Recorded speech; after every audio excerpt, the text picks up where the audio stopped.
মুদ্রার উল্টোপিঠ দেখতে ঠিক কেমন লাগে? বঙ্গভবনের যে দেয়ালে কদিন আগেও একজনের ছবি শোভা পেত, আজ সেখানে শূন্যতা। কিন্তু রাজনীতিতে শূন্যস্থান বলে কিছু থাকে?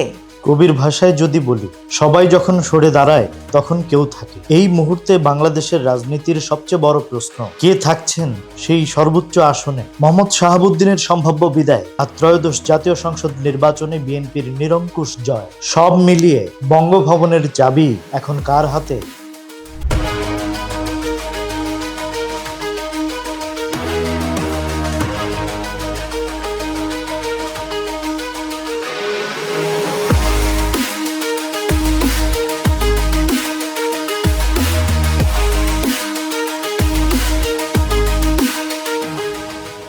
গণমাধ্যমের রিপোর্ট বলছে নামটা কিন্তু প্রায় চূড়ান্ত।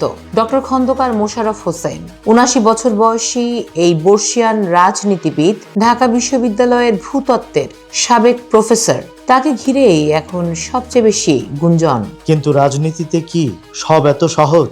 খন্দকার মোশাররফ হোসেন তো এবারও কুমিল্লা থেকে সংসদ সদস্য হয়েছেন। তার বর্ণাঢ্য কেরিয়ার, স্বাস্থ্যমন্ত্রী থেকে জ্বালানি মন্ত্রী, সব অভিজ্ঞতা তার ঝুলিতে। কিন্তু দলের ভেতর আরো একটা নাম কিন্তু বেশ জোরালো ভাবে আসছে।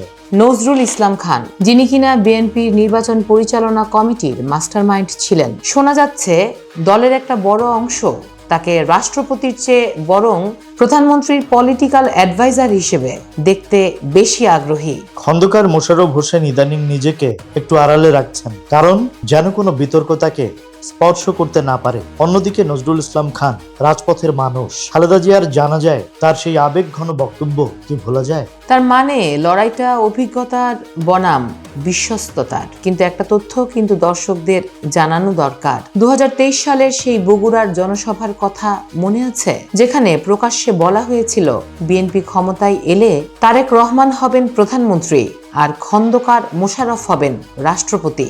তবে সংবিধানে কিন্তু একটা মারপ্যাচ আছে। বর্তমান রাষ্ট্রপতি মোহাম্মদ শাহাবুদ্দিনের মেয়াদ ২০২৮ সাল পর্যন্ত। যদিও তিনি রয়টার্সকে দেওয়া সাক্ষাৎকারে নিজেই সরে যাওয়ার ইচ্ছা প্রকাশ করেছেন। তবে প্রশ্ন হলো, বিএনপির শপথ অনুষ্ঠানের পর কি আমরা চূড়ান্ত সংকেত দেখতে পাবো? রাজনীতিতে যদি আর কিন্তুর শেষ নেই, তবে একটা কথা নিশ্চিত, নতুন সরকার মানেই নতুন সমীকরণ। ডক্টর মোশাররফ হোসেনের সেই শান্ত ভঙ্গি নাকি নজরুল ইসলাম খানের সাংগঠনিক দক্ষতা? বঙ্গভবনের ড্রয়িং রুমে শেষ পর্যন্ত কার চায়ের কাপে ঝড় ওঠে, সেটাই এখন দেখার বিষয়। জয় পল ছাত্র বলেছিলেন, রাজনীতি হচ্ছে একটি দাবার বোর্ড, যেখানে প্রতিপক্ষ নিজের চাল দেওয়ার আগেই আপনাকে ভেবে রাখতে হয় পরের ৩টি চাল। বিএনপি কি তাদের সেই কিস্তিমাত করার চালটি তৈরি করে ফেলেছে? দর্শক, আপনাদের কি মনে হয়, একজন একাডেমিশিয়ান নাকি একজন পোর খাওয়া সংগঠক, কে হওয়া উচিত বাংলাদেশের পরবর্তী রাষ্ট্রপতি? কমেন্টে জানান আপনার মতামত। এতক্ষণ আপনাদের সাথে ছিলাম আমি দীপ, এবং আমার সাথে ছিলেন রাজ। আপনারা শুনছিলেন ভয়েস অফ বেঙ্গল।